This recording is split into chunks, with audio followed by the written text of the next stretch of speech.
I'm going to tell you a story, but I must warn you first. After you hear it, you might never wish someone good night again. And you certainly will never dare to look under your own bed. The bedroom was bathed in the dim light of a bunny-shaped nightlight. The father smiled, gently pulling the blanket up to his son's chin. Sleep tight, son. As he prepared to stand up, a small, serious voice spoke. Daddy, check for monsters under my bed. The father chuckled softly, an indulgent smile. All right, let's have a look. He bent down. He knelt on the floor, pretending to peer into the familiar darkness. But today, that darkness looked back. His heart skipped a beat. He squinted. At first, he thought it was just a pile of old blankets. But then, he saw them. 2 eyes. He leaned closer, and he saw it. A child, identical to the boy lying in the bed. He was huddled in the darkest corner, trembling all over, his eyes wide with tears. When he saw the father looking, he whispered, his voice cracking in terror. Daddy, there's someone lying in my bed. The father's breath caught in his throat. He snapped his head up. The thing in the bed was no longer pretending to sleep. It was sitting up, and it was smiling. A wide, slow, and utterly unnatural smile, stretching his son's face. From under the bed, the real son began to sob silently. What are you? The thing on the bed tilted its head, a gesture of chilling curiosity. It spoke in his son's perfect voice. What a strange thing to say, Daddy. I'm your son. No, that's not me. The scream pulled the father back to reality. Fear turned into protective rage. He roared, I'm coming! He lunged toward the bed, one hand outstretched to save his son. Everything seemed to slow down. His hand was just inches from the edge of the bed when another hand, pale and thin, shot down from the bed like a striking snake and seized his wrists. The father froze in pain. Slowly, mechanically, he turned his head. He faced it. The smile was gone. The boy's face was now right next to his. Its eyes were 2 deep, glossy, black pits. Its mouth gaped open, wider than any human mouth could, and a low-frequency growl rumbled from his throat. From the real son's perspective under the bed, he only saw his father's legs being lifted off the ground. They kicked wildly in the air, then were violently yanked up onto the bed, out of sight. A muffled scream, a heavy thud, and then silence. The real son cowered in the darkness. He clamped his own hand over his mouth, stifling a scream. He was shaking. Rustle, rustle. He heard it, a soft sound. The sound of someone tucking the blankets back in. A moment later, 2 small, bare feet landed softly on the wooden floor. They stood directly in front of the bed, facing straight into the darkness, blocking the only exit. The real son held his breath. He heard the voice, his own voice, whispering from just outside. Hide and seek is over. Daddy went to sleep. Now, it's your turn. The boy slowly knelt. It slowly ducked its head to look straight into the darkness under the bed. Its upside-down face smiled. Ready or not, here I come. A pale, thin arm slowly reached into the darkness. Its fingers flexed like a spider.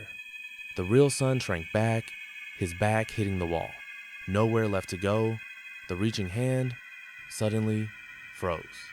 The boy lifted his head. It heard something. Light footsteps in the hallway. Kriak. The door opened. Light from the hall spilled in, creating a long stripe. The mother's shadow fell across the floor. What's all that noise, sweetie? Instantly, the boy stood up, turning to the mother. The horrific smile vanished. Its face crumpled. It burst into loud sobs and ran to her. Mommy, I'm scared. I had a nightmare. The mother, confused, scooped him up, holding him close. It's okay. It's okay. Mommy's here. It was just a dream. She rubbed his back. The boy nuzzled into her shoulder, but his eyes were wide open, staring right at the space under the bed. The mother looked around the room. Where's Daddy, honey? The boy sniffled. It slowly raised its small finger and pointed toward the closet in the corner. Daddy, Daddy said he heard a noise in the closet. The mother sighed. Oh, for heaven's sake. She put the boy down. Let me see. He's probably just being silly. From under the bed, the real son saw his mother's feet walk past.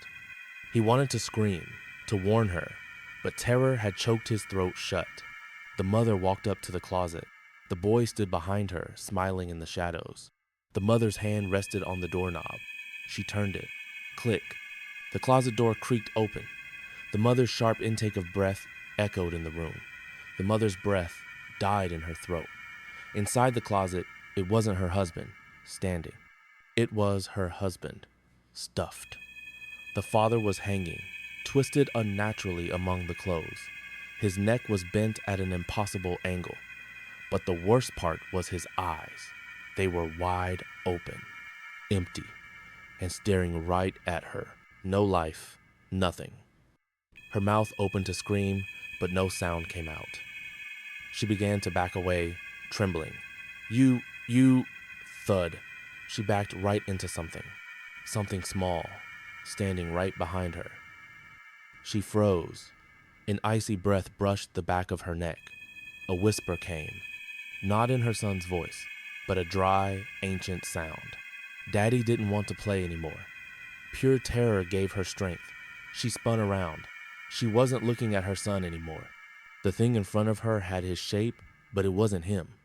The smile it gave her father had returned, a wide, inhuman gash. Its solid black eyes looked up at her, filled with cruel joy. The mother screamed, a piercing, shattered scream. From under the bed, the real son heard his mother scream. He screamed too, but his cry was swallowed by the thick, dusty air. He heard a brief, desperate struggle, the sound of flesh hitting flesh. He heard a heavy thud, the sound of a body falling to the floor, and then silence again, a silence heavier than before. The real son held his breath, tears burning hot tracks down his cheeks. He didn't dare move. He could only hear his own heart pounding. Tap, tap, tap. Footsteps. Not running. Walking. Leisurely. The footsteps walked past the closet. Walked past the spot where his mother fell. The footsteps stopped right next to the bed. The real son squeezed his eyes shut. Please go away. Please go away. Kriek. A small sound. The floorboards groaning as the boy knelt. It was there again, right outside his hiding place.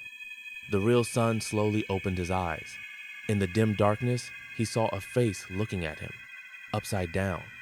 The boy wasn't smiling anymore. Its expression was calm, empty. It just stared at the real son. It stayed there, motionless, for what felt like an eternity. Finally, it whispered, its voice now a perfect copy of his own. Mommy and Daddy both went to sleep. It raised a small finger to its lips. Shh. And then it smiled. Now, we can play hide and seek forever.